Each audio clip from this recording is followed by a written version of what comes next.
We'd like to call the meeting to order. Our Civic Center Committee meeting. Welcome. Can we have a motion on our, everybody read the minutes, previous minutes? Make a motion. Motion? Second. Second? Any opposed? Opposition? Carries? Okay. Our first item is authorizing an agreement with SMG and the Albany County Convention Center Authority regarding a shared employee plan. Mr. Berger, I'm gonna make a motion. we're going to make a motion to table? Table it. Okay, we're going to table this. Need a second. Second? Opposition? Carries? Okay. Our current business is reviewing the income statement. Mr. Berger. Okay. For the month of February, we had a good month. We had Bruce Springsteen and various other events that were very fruitful for the bottom line of the county. Good. We have exceeded the budget for the month, and currently through February, we are ahead of budget, happy to say.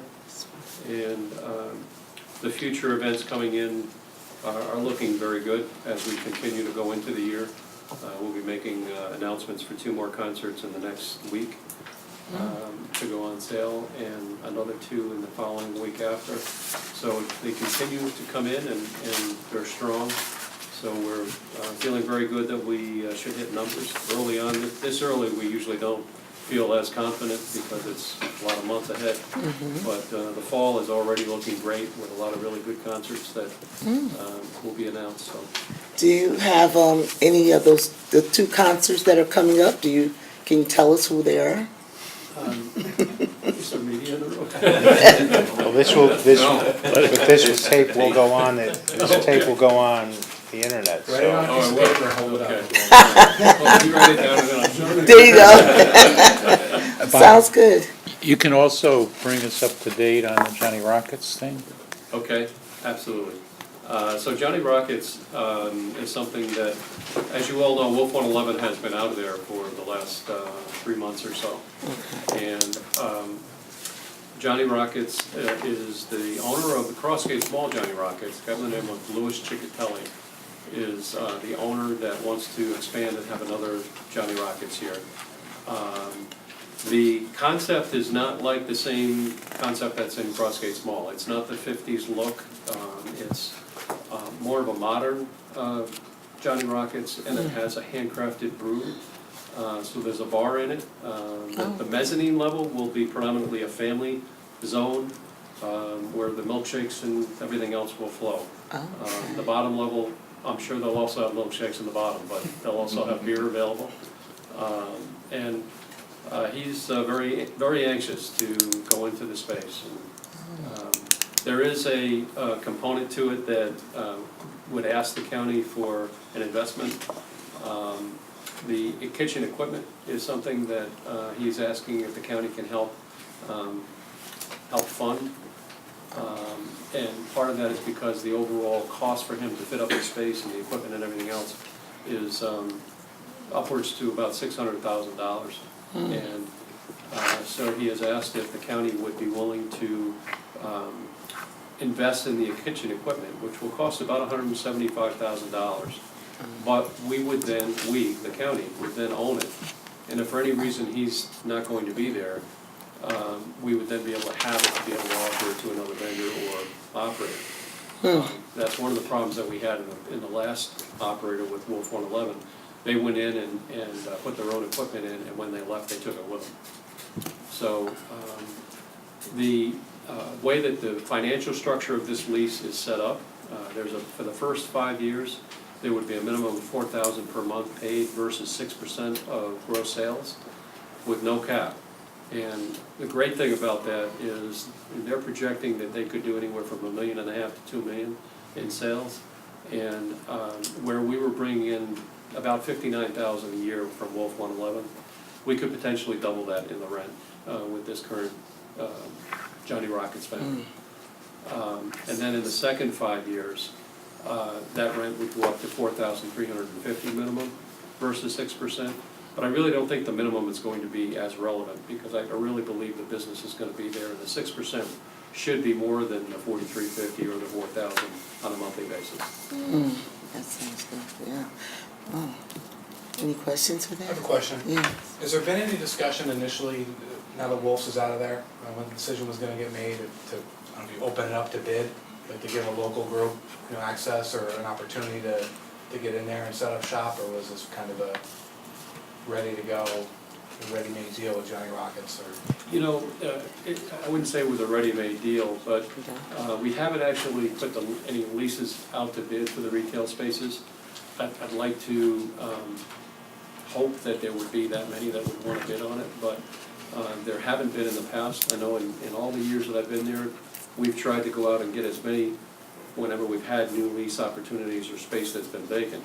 We've had times where we've tried to get people to go in and operate it, and it's taken some time in order to be able to get somebody in there. I'm not saying that putting it out to a bid scenario isn't something we should do. I'm just saying that the demand for the space has not been there in the past. So this was one of those things where this gentleman was actually looking at the space across the street at Pagliacci's. And just by chance, in a discussion with him when he came over and asked about the event schedule and so forth, and happened to mention that we had this space that were on our side of the street, and as soon as he went in, he liked it better. So we were fortunate enough to have that segue to get him in there. But as you can see in downtown, especially with Pagliacci's and a number of other places, there's a lot of vacant space. Yeah, So, yeah. I think this is one of those things where it's a bird in the hand that I think is going to be far better than anything that's been in there before. Sounds very good. Will the waitress and the waitress be singing and all that like they used to? That's usually a draw too. I know you're saying that as a comical scenario, but I do believe he's planning on having some of that. Although I don't know if it's going to be 50s music. Okay, Do you want them okay. to sing, Norma? I want them to sing. Okay. We'll get them to sing. Okay. Okay, is any other questions? Mr. Belver? One more question. One more and question. This is off subject. I don't know if this discussion's come up before, it probably has, but with StubHub and Ticketmaster and all those different vendor sites, we talk about Springsteen, and a lot of those tickets get gobbled up before people in the county get a chance to have access to them. Has that ever been in discussion? Has that ever moved anywhere where we give the people of the county access to those tickets before, the vendors get them? Yeah, there's been some dialogue along those lines, and we've gone and we've talked to promoters of shows and artist managers themselves. In the case of Springsteen, actually, that was not as big of an issue as you may think, because they did not actually allow any kind of a pre-sale. It was set up so that everybody had the opportunity to get his tickets. He specifically didn't want a pre-sale. And with the pre-sales, and it's not the ticket scalper or StubHub or any of those that have access before Albany County residents for a show like Springsteen. What bothers me, and you saw probably the Attorney General did a little piece on this, and they did an investigation. I actually spoke to some people regarding that from the AG's office. And one of the things that came up was the fact that StubHub and some of the other third-party ticket scalpers were actually putting seat locations before the on-sale date for our venue and various others. But it was all speculation. None of it actually existed. In fact, some of the seat locations they had for our venue don't even exist. So, and what they'll do is the bait and switch. They'll basically say it's, you could buy these seats, but then in fine print, they'll put on their disclosure that they have the right to replace them with other seats. And they may not necessarily be as good seats. So I'll save my comment as far as how I feel about ticket scalpers. Always have. But giving the ability to Albany County residents versus anybody else in the capital region, first crack at tickets is something that the artist would never agree to, and you wouldn't get the shows. Okay. We have a motion to adjourn? Another question? No, motion to A adjourn. motion to adjourn, okay. Mr. Feeney, thank you very much, Mr. Belver. Thank you. This is it.